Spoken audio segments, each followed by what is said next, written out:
Ahmedabad municipal કોર્પોરેશનના Subhash bridge 8 lane બ્રિજના ટેન્ડરને લઈને road and building કમિટીમાં મહત્વની ચર્ચા થઈ છે.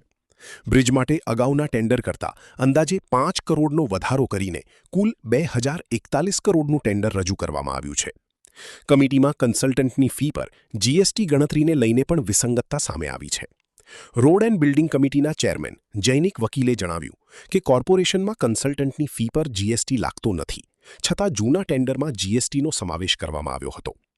તેમણે વધુમાં કહ્યું કે કોર્પોરેશન પર વધારાનો આર્થિક બોજ ન પડે તે માટે હાલ આ કામને નેક્સ્ટ કરવામાં આવ્યું છે. આગામી કમિટીની બેઠકમાં ટેન્ડરની વધારાની રકમ અને કન્સલ્ટન્ટની ફી અંગે વિસ્તૃત ચર્ચા અને નિર્ણય લેવામાં આવશે. સુભાષ બ્રિજના કામમાં 2-3 વસ્તુઓ ધ્યાનમાં આવી છે. એક તો કન્સલ્ટન્ટની જે ફી નક્કી કરવામાં આવી છે એ માન્ય કમિશનરશ્રીને સત્તા આપવામાં આવી છે, પરંતુ એ ફીમાં જો કોઈ નેગોશિએશન થઈ શકતું હોય તો તે બી એક ઇસ્યુ છે. એ સિવાય કન્સલ્ટન્ટની ફી ઉપર જીએસટી ચાર્જ કરીને અંદાજ બનાવવામાં આવ્યો છે. કન્સલ્ટન્ટની ફી ઉપર અમદાવાદ મ્યુનિસિપલ કોર્પોરેશનને જીએસટી લાગતો નથી.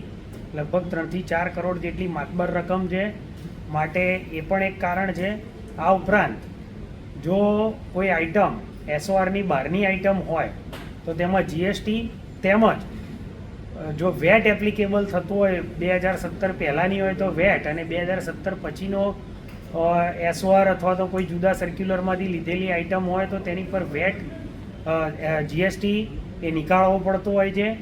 અને કારણ કે અત્યારે જે ચૂકવવાની રકમ છે એ રકમ વત્તા જીએસટી આપવાની છે, માટે આમ જુદા જુદા ફાઇનાન્શિયલ બર્ડન કોર્પોરેશનને એક્સ્ટ્રા ના પડે તે હેતુથી આજની આ મિટિંગમાં જે સુભાષ બ્રિજનું કામ જે નેક્સ્ટ માં કરવામાં આવ્યું છે. ऐसे ही अन्य खबरों के लिए चैनल को सब्सक्राइब कीजिए.